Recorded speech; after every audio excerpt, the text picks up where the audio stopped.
हाय। अब एग्ज़ाम आज सुबह में है। बहुत सारे इम्पॉर्टेंट क्वेश्चंस मैंने बताए हैं। अब लास्ट में एक बार जो इम्पॉर्टेंट क्वेश्चंस जो मैं गेस कर रही हूँ उसे तुम एक बार ज़रूर पढ़ लेना। पहला जो क्वेश्चन है सुजान भरत से, ठीक है। सुजान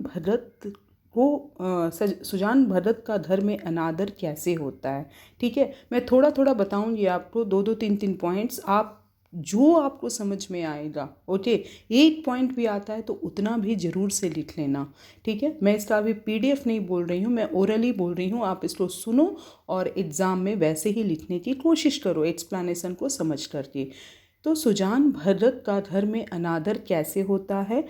तो जब सुजान भरत भिक्षुक यानी भिखारी को टोकरी में भरकर अनाज देने जाता है तो उसका बड़ा बेटा भोला उसके हाथ से अनाज की टोकरी छीन लेता है, ओके। और बुलाकी भी उस समय अपने बच्चों का ही साथ देती है, ओके। घर के सारे बड़े मामले में सुजान भरत की सलाह बिल्कुल भी नहीं ले जाती थी। इस तरह से घर में सुजान भरत का अनादर हुआ, ओके। इसका जो सेकंड क्वेश्चन है कि सुजान भरत को सबसे ज़्यादा गुस्सा अपनी पत्नी बुलाकी पर क्यों आता है।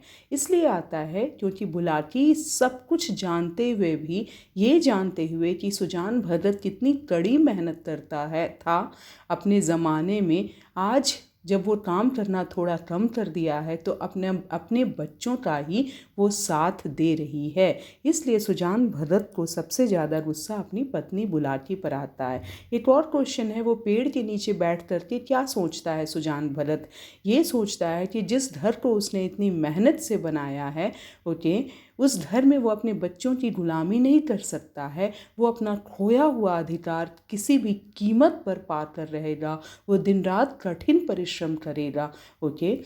उसके बाद सुजान भरत अपना खोया हुआ अधिकार कैसे प्राप्त करता है। तो वो कड़ी मेहनत करता है, दिन रात खेतों में मेहनत करता है। और जब वही भिक्षुक जो 6 महीने पहले उससे भीख मांगने के लिए आया था, जब वही भिक्षुक उसके खेत में एक बार फिर से आता है तो सुजान भरत भर टोकरी अनाज, मतलब कि जितना उसको अनाज चाहिए था, ओके, अनलिमिटेड, कहता है उठाकर ले जाओ बाबा। इतना ही नहीं, अपने बच्चों के सामने सुजान भरत ने वो अनाज को उस भिखारी के घर में जाकर पहुंचा दिया। तो इस तरह से सुजान भरत अपना खोया हुआ अधिकार प्राप्त कर लेता है।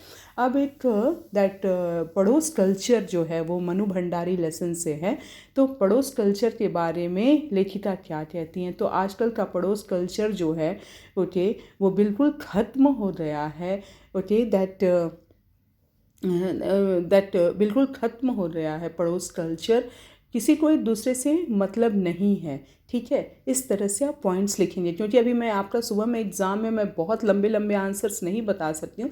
जो मेन पॉइंट है वो मैं आपको बता रही हूँ। फिर मनु भंडारी की जो शिक्षिका थी, ओके, शीला अग्रवाल, उनका उनके जीवन पर क्या प्रभाव पड़ा। तो शीला अग्रवाल ने, ओके, मनु भंडारी के जीवन में बहुत ज़्यादा परिवर्तन लाया, ओके। उन्होंने बहुत अप्रिशिएटिव बातें बोली मनु भंडारी से।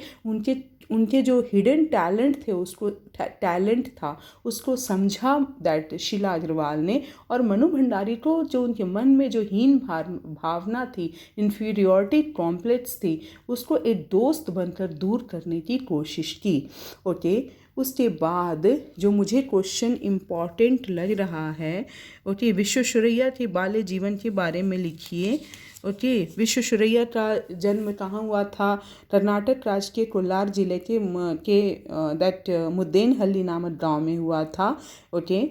उनके बचपन में उनके यहाँ बहुत गरीबी थी। उनके माता पिता की आर्थिक स्थिति ऐसी नहीं थी कि वो विश्वेश्वरैया जी को पढ़ा सकें। तो उन्होंने बहुत ट्यूशन करके, मेहनत करके अपनी बचपन की शिक्षा जो है वो पूरी की। उसके बाद जो है, ओके, इतना आप कर लोगे तो आपका 9 मार्क्स कंप्लीट हो जाएगा, ठीक है। जो चीज़ें छूट रही थी, क्योंकि 5 क्वेश्चंस रहेंगे, 5 क्वेश्चंस में से you have to write any any three. Okay, अब उसने, अब थोड़ा मैं किसने किससे कहा पर मैं आपको बता देती हूँ। आपने में किसने किससे कहा वो भी आप थोड़ा सा पढ़ लेना। ओके, धर्म के काम में मीन मेष निकालना अच्छी बात नहीं है। किसने कहा? सुजान ने बुलाकी से कहा।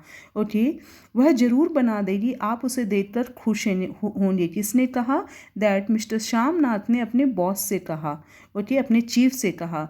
ओके, हमारे आपके घरों की लड़कियों को शोभा देता है ये सब। तो एक दत्यानुसी मित्र ने, दैट मनु भंडारी के पिताजी के, एक नैरो माइंडेड दत्यानुसी मित्र ने मनु भंडारी के पिताजी से कहा।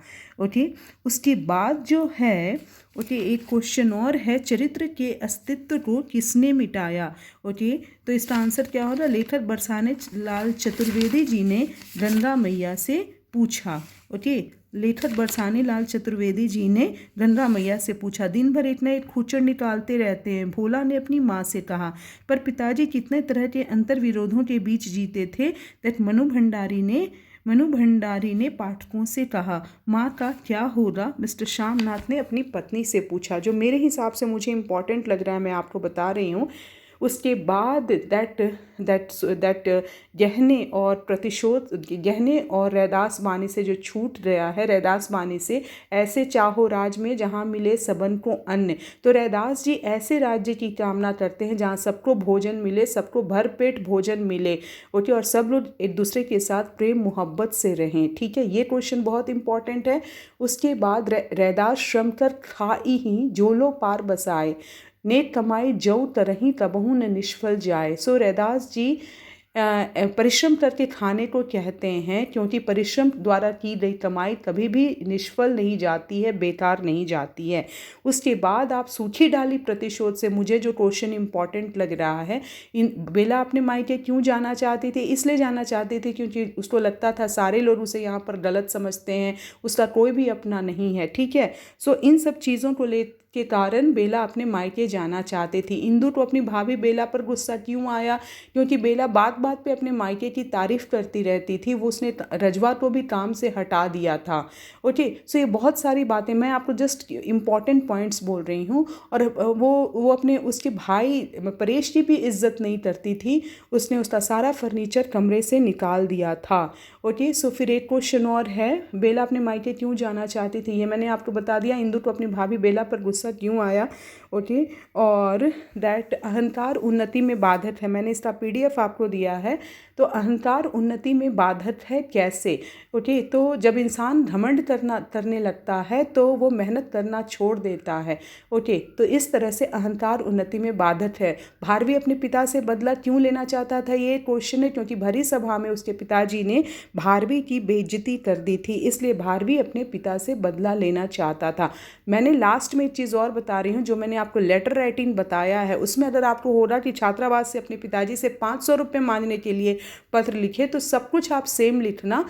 जस्ट ये लिख देना कि मुझे कुछ किताबें खरीदनी है, उसके लिए मुझे हॉस्टल से मुझे 500 रुपये भेज दीजिए। सो इस तरह से मेरी बातों को अगर आप फॉलो करेंगे, ठीक है, तो डेफिनेटली आपको बहुत अच्छे नंबर आएंगे चिल्ड्रेन। ओके, सो मुझे लगता है मैंने सारी चीज़ें आपको बता दी हैं। So best of luck to all of you again for your final exam. Thank